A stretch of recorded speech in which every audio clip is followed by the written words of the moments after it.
Je, unajua kwamba Air Tanzania, yani ATCL, ndilo shirika la kwanza barani Afrika kununua ndege za Airbus 220? Hiyo peke yake tayari ni historia kubwa sana kwa usafiri wa anga Afrika. Airbus ilitangaza rasmi mwaka 2018 kuwa Air Tanzania imekuwa carrier wa kwanza Afrika kupokea Airbus 220. Ndege ambayo iliundwa mahsusi kwa kubeba abiria takribani watu 100 hadi 150. Leo tunazungumzia ndege ambayo haivutii tu kwa muonekano wake, bali pia kwa teknolojia yake, utulivu wake na nafasi yake kubwa ndani ya ukuaji wa Air Tanzania. Hii ni Airbus 200-300, ndege ya kisasa ambayo imekuwa moja ya alama muhimu za mabadiliko ya shirika hili. Airbus 220-300 ina uwezo wa kubeba abiria 132, yaani 12 business class na 120 economy class. Ukiangalia kwa nje, ndege hii ina muonekano wa kisasa sana. Pua yake na bodi yake imetulia sana, inaonekana smart, na injini zake kubwa zinaipa taswira ya ndege iliyotengenezwa kwa ufanisi na comfort kwa wakati mmoja. Lakini uzuri wa Airbus 220-300 hauishii nje pekee. Ndani, hii ni ndege iliyoundwa kumpa abiria mazingira ya kisasa na safari yenye utulivu.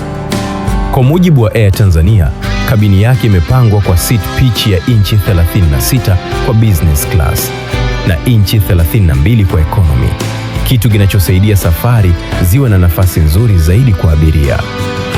Pia Airbus 220-300 ina range ya kilomita 6112, sawa na 3300. Hapa ndipo nguvu ya ndege hii ilipo. Airbus 220-300 si ndege ya kujionyesha kwa ukubwa mkubwa kama Dreamliner. Hii ni ndege ya kufanya kazi kwa akili. Ni ndege ambayo inaweza kutumika vizuri kwenye safari za ndani ya nchi na nje pia, na routes ambazo zinahitaji ufanisi mkubwa bila kutumia gharama kubwa za uendeshaji wa ndege kubwa zaidi.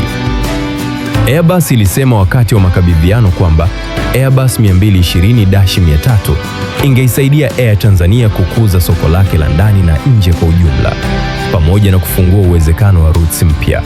Na hilo linaifanya Airbus 220-300 kuwa ndege muhimu sana kwa shirika kama Air Tanzania. Kwa sababu si kila route inahitaji ndege kubwa sana. Kuna safari ambazo zinahitaji uwiano sahihi kati ya ukubwa wa ndege, matumizi ya mafuta, comfort ya abiria na gharama za uendeshaji. Hapo ndipo Airbus 220-300 inaingia. Ni kama ndege iliyotengenezwa kuunganisha efficiency na elegance kwa wakati mmoja. Kwa mtu wa kawaida, unaweza kuiona ndege hii kama ndogo kidogo ukilinganisha na Boeing 787 Dreamliner. Lakini kwa mtu anayeelewa aviation, hii ni ndege yenye nafasi kubwa sana kwenye operations za kila siku. Na jambo lingine la kipekee ni historia yenyewe. Si kila siku shirika la ndege kutoka Afrika linaandika historia kwenye hatua ya kupokea ndege mpya ya kizazi kipya. Lakini Air Tanzania ilifanya hivyo. Kuwa wa kwanza Afrika kupokea Airbus A220 kuliiweka ATCL kwenye ramani kwa namna ya kipekee sana. Na hilo lilibeba ujumbe mkubwa kwamba shirika linakuwa kwa kasi. Usisahau kulike video zetu, comment na kusubscribe channel yetu. Hii ni JC Explorer.